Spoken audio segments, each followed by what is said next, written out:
Hello everyone, in this video, I'll be translating and summarizing the latest Urdu broadcast by Moeed Pirzada to make it accessible for our English-speaking audience. Let's go through the key developments and insights in Moeed Pirzada's words.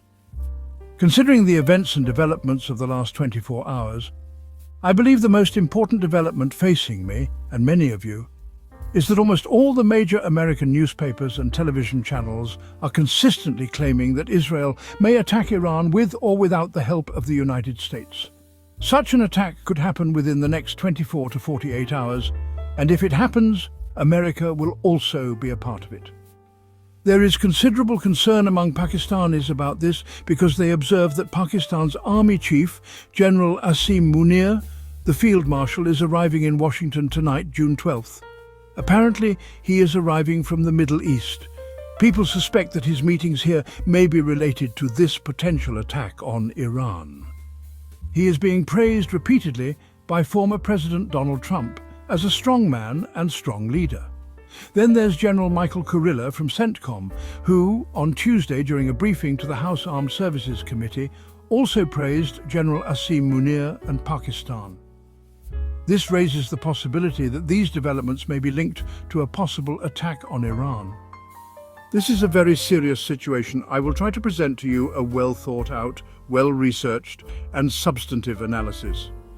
A word of warning and alert: I know many of you don't just follow me, you follow dozens of podcasters. Often you mix up ideas and analysis. I urge you to listen carefully. My analysis in international relations is very different from others. Many Pakistani podcasters are deeply knowledgeable about Pakistani politics, but often they comment on international issues without sufficient understanding, which creates many misunderstandings. Since you listen to them too, you sometimes associate those misunderstandings with me. For example, regarding what Donald Trump might do for Imran Khan, I never made any rosy promises. I've seen various people, including PTI leaders and podcasters, making many exaggerated predictions about Trump supporting Imran Khan, offering people false hope. I was never part of that, yet people still think I made such predictions. So please pay close attention to my Iran, US, Israel, Pakistan analysis. Now, aside from this development, there is another tragic development. A few hours ago in Gujarat, India, an Air India Boeing 787 plane crashed shortly after taking off. It crashed into a medical college hostel, killing more than 250 innocent people, including many medical students whose dormitory the plane fell on.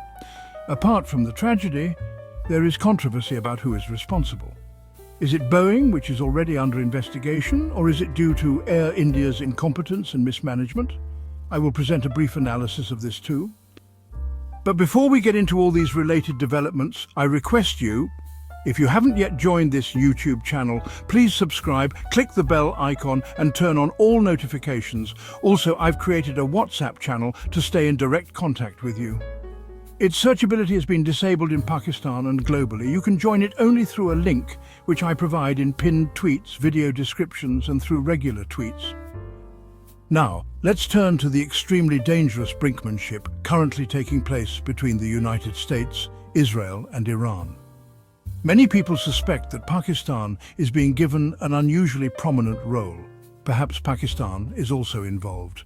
Many Pakistanis are deeply worried and view General Asim Munir's visit to Washington in this very context. Let's consider some facts.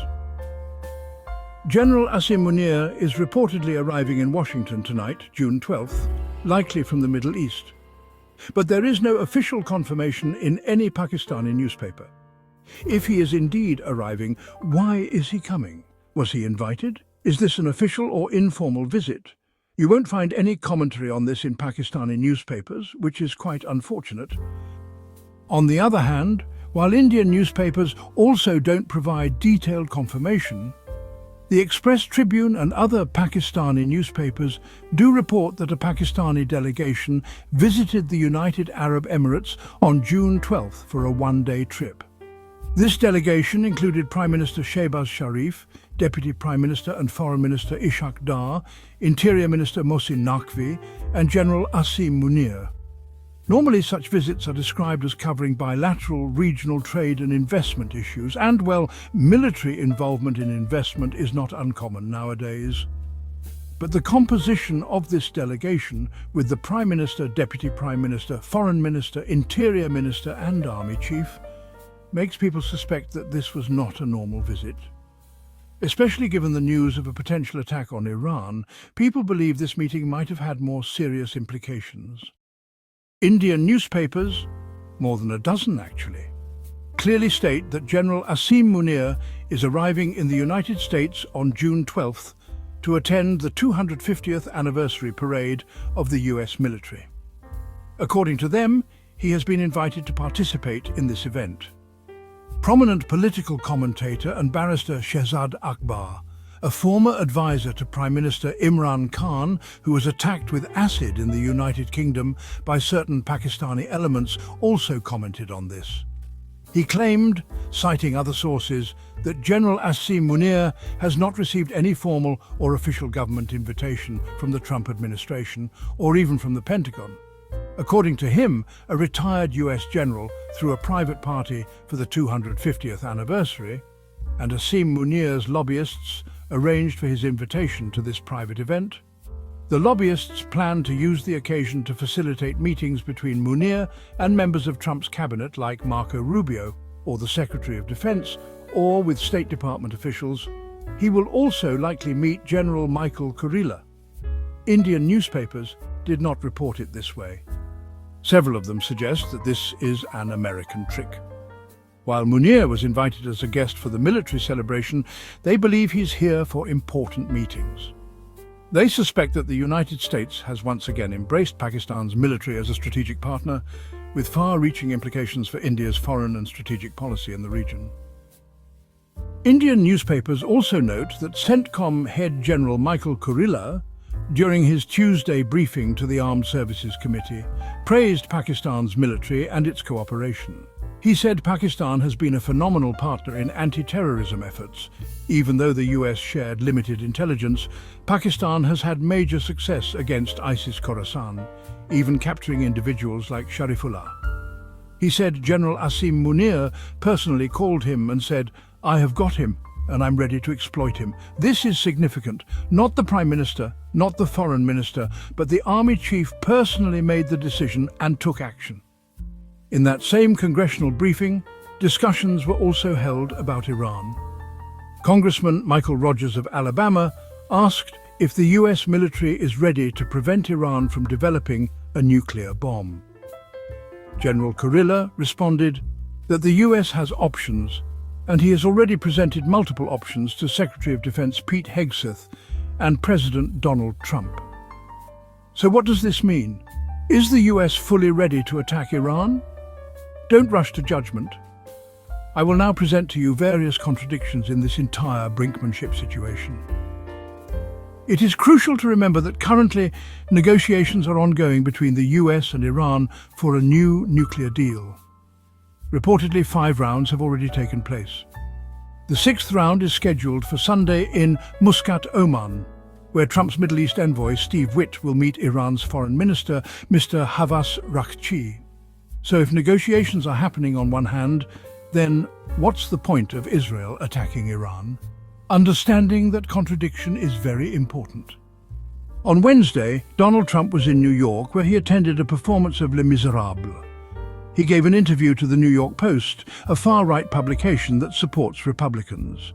In that podcast interview, Trump said he was initially very hopeful for a deal with Iran. But now he's increasingly less and less confident. He didn't just say he was less confident, he stressed that he was less and less confident that a deal could be reached. He said he doesn't understand what's wrong with Iran. They are hard bargaining, and this is very shameful. Now I'll explain what's really happening. It's not Iran's fault. Actually, the American side has changed its position in the negotiations to some extent. I'll explain why the US changed its position shortly. Once again, speaking with newspaper reporters on Thursday, Donald Trump hinted at something that stirred up a lot of noise. He said that Israel could attack Iran. Now the question arises, can Israel attack Iran at a time when America is in negotiations with Iran? And Trump's envoy is set to meet with Iran on Sunday. Could Israel attack Iran without America's permission, concurrence or support? Is that really possible? This matter is being discussed in Israeli newspapers as well. Trump also told the press that he had told Netanyahu he shouldn't do it because we are very close to a deal. That is, the Israeli Prime Minister should not carry out the attack because they are very close to finalizing a deal. Now keep in mind another important point. Consider Netanyahu's constraints. In the past 24 hours, Netanyahu's government narrowly avoided a collapse in parliament.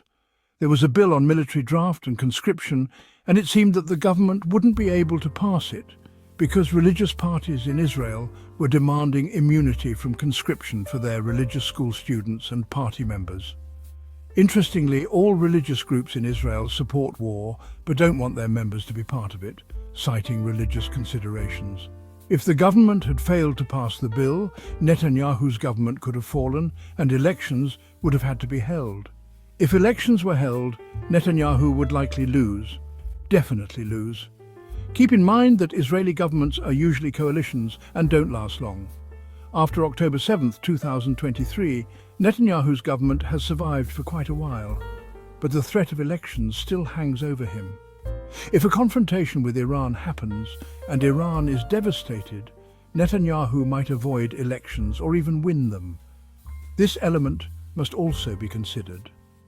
This confusion clears up somewhat when, instead of reading American newspapers, one reads Israeli media slightly left of center. In the Israeli paper Haaretz, a powerful analysis was published titled "Trump is holding an Israeli gun to the Islamic Republic of Iran's head." The analysis claims that Trump spoke to Netanyahu over the phone on Monday.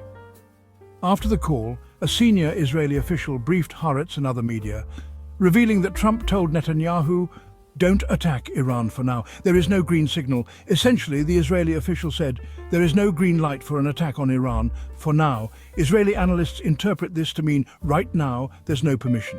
But if Sunday's talks fail, then Israel will be given the green light to attack Iran. The background to this confusion lies in Netanyahu's prior visit to Washington a couple of months ago. During that meeting with Trump, Netanyahu was shocked to learn that Trump and Iran were seriously discussing a new nuclear deal. In the following weeks, a positive diplomatic atmosphere developed on both sides, which deeply concerned the Israeli establishment. Netanyahu's real issue isn't that Iran might build a bomb, it's that Iran needs to be militarily and politically degraded. Netanyahu had already degraded Hamas in 2024, then degraded Hezbollah, and by December 2024, Iran's regional arms, or proxies, had been cut off. The Israeli establishment believed they now had the opportunity to launch a powerful attack on Iran and destroy its military capabilities and nuclear facilities. The problem was that the outgoing Biden administration was completely unwilling to allow Israel to attack Iran. The Zionist lobby hoped that if Trump returned to power, from January onward, he would permit such an attack.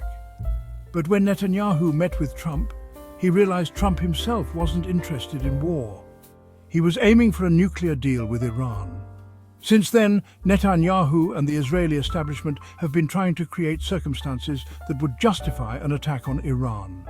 From the Israeli point of view, Iran is now severely weakened due to the wars involving Hamas, Hezbollah, Syria, and so on. Iran's assets have been neutralized. Russia is bogged down in Ukraine. Israel sees this as an ideal opportunity. If Iran isn't finished off now militarily and politically, it might recover and come back stronger. A few days ago, the Zionist publication Axios claimed that the draft proposal given to Iran by the Trump administration included permission for low-grade uranium enrichment. This caused alarm in Israel. It now appears that Israeli groups pressured the Americans, and though Iran pretended to be outraged, internally they were pleased, believing they had secured an ideal deal which would lift American sanctions. In my analysis, Iran isn't seriously trying to make a nuclear bomb. They use it diplomatically for political leverage. They are master negotiators. But when pressure increased from Zionist groups, the Americans began demanding that Iran completely stop all enrichment and Another development occurred on Tuesday in Vienna at the IEA's 35-member board meeting. A resolution was presented against Iran by the United States, United Kingdom, France and Germany.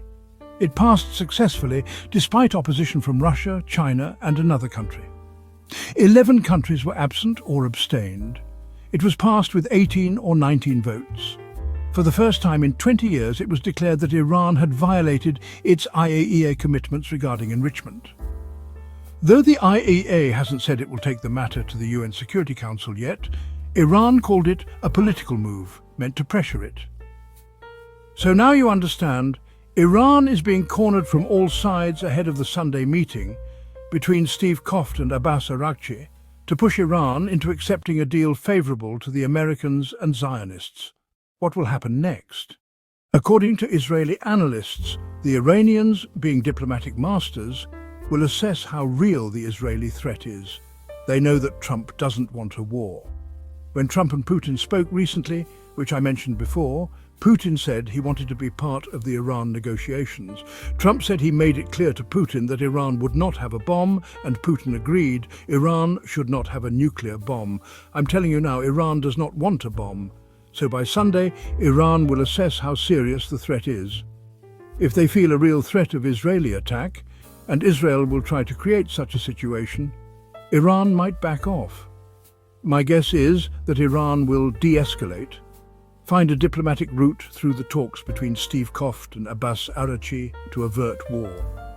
That's my personal analysis and my hope, because Trump does not want war. But even a small misstep in this brinkmanship could have serious consequences. So let's actually see what happens by Sunday. My intuition says, where does Pakistan fit in all this? Not necessarily in the Iran context. A new thinking has emerged where the American establishment sees Pakistan's military as a very functional and reliable regional player. The 25-minute interaction of the Pakistan Air Force during a recent exercise gave global militaries a chance to reassess Pakistan's capabilities. Even Indian analysts, if you read between the lines, acknowledge this.